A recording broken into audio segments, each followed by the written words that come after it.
Are you on the fence about buying real estate because of the current pandemic? Maybe you're saying to yourself that it's better to just wait until the whole quarantine thing blows over and the economy gets back on track before you jump back into the real estate market. But at the same time, you could be missing out on some great deals if you wait too long. So the question then becomes, what should you be doing as a buyer or investor? Well, let's talk about it. Ready, set, go.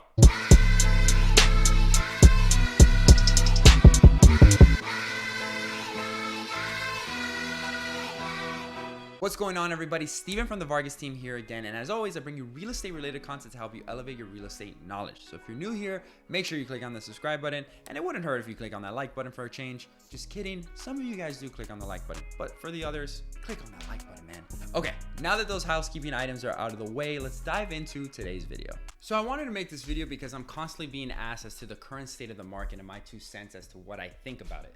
And I see a lot of my clients and buyers alike pulling back their offers and just choosing to stay on the sidelines to see how this whole coronavirus pandemic thing pans out. But on the other hand, I have a lot of investors that are going all in. They're excited about the possibility of finding great deals for the first time in a long time because of this pandemic, and they're taking full advantage of the current situation in the market. So I wanted to make this video to clear the air, give my 2 cents about the current situation that we as buyers, sellers, and investors are facing. Look, guys, I understand the fear. It's logical for one to be afraid. If you made any plans for 2020, you're tossing those out the window, right? Right now is the time to pivot, reset your goals. Now, by no means am I telling you that you should aim for less. On the contrary, many companies and professionals out there are seeking to pick up as much market share as they can during this time, during the shuffle. Many things are going to be left behind, and you can take advantage of that. So I encourage all of my entrepreneur viewers out there and friends to take advantage of this moment. Fear and uncertainty are going to bring a lot of opportunity, and opportunity is powerful in the right hands and when acted upon. Now, look, I don't want to be too preachy, but the idea is that the same goes with real estate. Sure, things are uncertain right now, and we don't know exactly what's going to happen, but what we do know is that America will bounce back. And in other words, it's very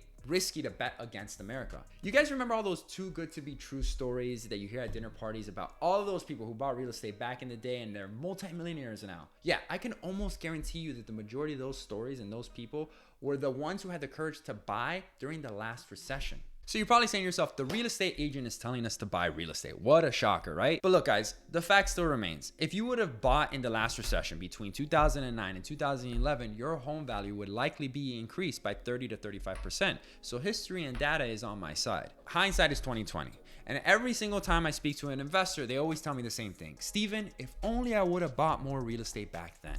Which got me thinking, if we as investors and buyers are constantly looking back saying, if only I would have bought more real estate back then, that must tell you that there has to be future iterations of if only we bought more real estate back then that today we can act upon. And I truly believe that we're approaching those times. Look, in history, you're going to be looking back and you're either going to be happy that you did buy real estate or happy that you didn't. But the only way to know for sure is to look back at the data as to the buyers who bought during the downturns or shifts in any market and to see how they were able to build long-term wealth and if they were able to do so. And statistics show that they were. But there's other things to consider. For one, the interest rate and how they have a direct effect onto your buying power. So for example, for every 1% interest rate that increases, your buying power may be decreased between 9 to 11%. Now, this of course is going to vary depending on your loan, and you should consult, a mortgage officer to kind of give you more specifics about it.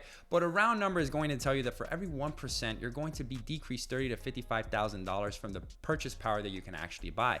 This is pretty significant. Interest rates being as low as they are now, I think it's all fair to say that they're not going to be this low forever. And when the economy goes back on track and when we reopen again, whether that's this year, next year, or what have you, interest rates are going to go back up. And I think it's pretty safe to say that they're not going to be as low and much higher than what they are today. So on one hand, we have low prices because sellers begin to panic sell and they can no longer hold on to the property or their tenants aren't buying. And on the other hand, we have low interest rates that are going to give you more buying power for pretty much the same mortgage. So if you ask me, this is the perfect recipe for building long-term wealth. However, aside from interest rates and purchase prices, we have one more thing to consider, and that is your competition. See, when everything is good, everyone wants to get involved. Remember that whole cryptocurrency craze that everyone wanted to jump in on? Prices skyrocketed and ruined it for everybody. I mean, to be honest, the only people who really made money during that time were people who bought at the bottom. The same thing goes for real estate and pretty much everything.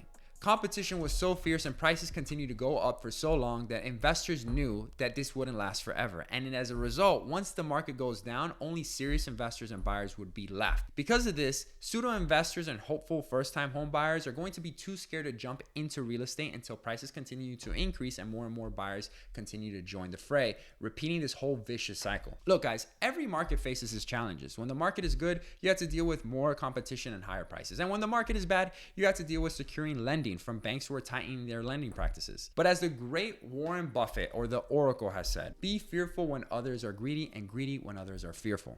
That time, my friends, has come. Now you be saying to yourself, Steven, if this is all true, why in the world are you going to be giving us this information? Wouldn't it be better for you to just buy real estate on your own and not tell anybody so you don't have that competition? Yeah, it would. However, the fact still remains that 99% of people are not going to heed my advice because 99% of people don't heed any advice for the most part. Just like we know that eating right and exercising daily is good for our long-term health, it's outstanding how many people don't do that. My goal is to provide you with value, and to that 1% of people who would actually watch this video and research more about what I am saying, because after all guys, look, I am some guy on YouTube and you should by no means just blindly follow what I am saying, but rather I share these videos because my hopes are that it sparks your curiosity and that you're able to look up the topic for yourself and formulate your own opinion, of course. But for that 1% of people that I'm able to help and I'm able to steer them to the right side so they can start building long-term wealth, for that, I'm truly grateful. Well guys, I hope you liked this video. As you can see, it was a bit different than my traditional real estate tips and tactics videos, but it was more of like a stream of conscious video, if you will. That's just a nice way of saying rant, by the way. But nonetheless, it's a new format. And if it's a format that you guys are interested in seeing more of, then like this video, leave me a comment in the comment section below. Let me know your thoughts, and I'll be, of course, more than happy to make these videos in the future. If not, then we'll obviously go back to our regularly scheduled program. Oh, and don't forget to subscribe to the channel if you haven't done so already. Oh, you thought I was gonna forget to remind you about that. Sorry to disappoint, but I didn't. When you can, like this video and subscribe to the channel. As always, guys, it's been a pleasure making these videos, and I hope you found a lot of value from them, and I will see you guys in my next video. Until next time.